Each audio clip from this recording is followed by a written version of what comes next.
વચનામૃત ગઢડા અંત્યનું 20મું સ્વભાવ પ્રકૃતિ ને વાસનાનું તારીખ 22/8/1827 બુધવાર. સંક્ષિપ્ત સાર પહેલો.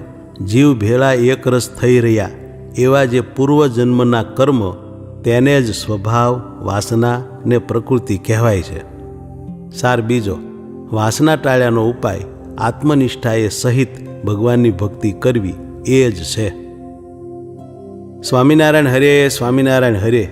સંવત 1884ના શ્રાવણવદી અમાવાસ્યાને દિવસ રાત્રિને સમયે સ્વામી શ્રી સહજાનંદજી મહારાજ શ્રી ગઢડા મધ્ય દાદા ખાચરના દરબારમાં પોતાને ઉતારે વિરાજમાન હતા અને સર્વ શ્વેત વસ્ત્ર ધારણ કર્યા હતા ને પોતાના મુખારવિંદની આગળ સાધુ તથા દેશ દેશના હરિભક્તની સભા ભરાઈને બેઠી હતી.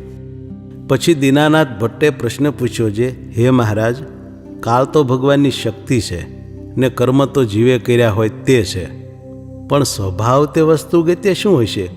પછી શ્રીજી મહારાજ બોલ્યા છે, જીવે જે પૂર્વજન્મને વિશે કર્મ કર્યા છે તે કર્મ પરિપક્વ અવસ્થાને પામીને જીવ ભેળા એક રસ થઈ ગયા છે.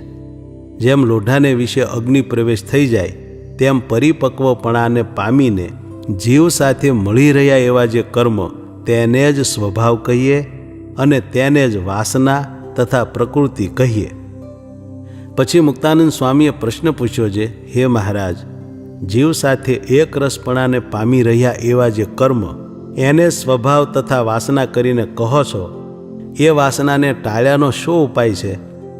પછી શ્રીજી મહારાજ બોલ્યા છે, એ વાસના ટાળ્યાનો ઉપાય તો આત્મનિષ્ઠાએ સહિત શ્રી કૃષ્ણ ભગવાનની ભક્તિ કરવી એ જ ભાષે છે. અને જો આત્મનિષ્ઠા વિના એકલી જ શ્રી કૃષ્ણ ભગવાનની ભક્તિ હોય તો જેમ ભગવાનમાં હેત કરે તેમ બીજા પદાર્થમાં પણ હેત થઈ જાય. માટે આત્મનિષ્ઠા સહિત ભક્તિ કરવી એ જ વાસના ટાળ્યાનો ઉપાય છે.